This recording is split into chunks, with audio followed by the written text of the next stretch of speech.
భావన రూంలో హీటర్ ఆగిపోయింది. దాంతో భావన చలికి తట్టుకోలేకపోయింది. ఏంటి వినోద్, ఇంత రాత్రి పవర్ కట్ ఎందుకో కనుక్కున్నావా? వాళ్లకు తెలియదంట, మార్నింగ్ వరకు రాదని చెప్పారు భావన. ఇప్పుడు నేను ఇంత చల్ల ఎలా పడుకోవాలి?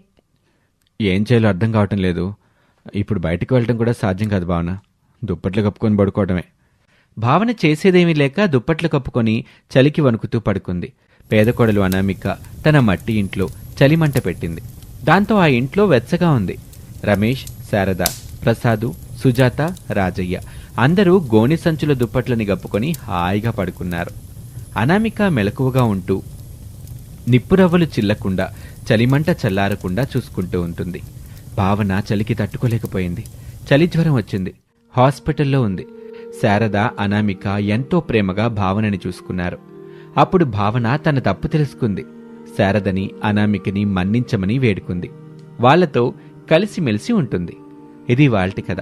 మరొక ఆసక్తికర కథలో మళ్ళీ కలుద్దాం. అంతవరకు సెలవు. నమస్తే.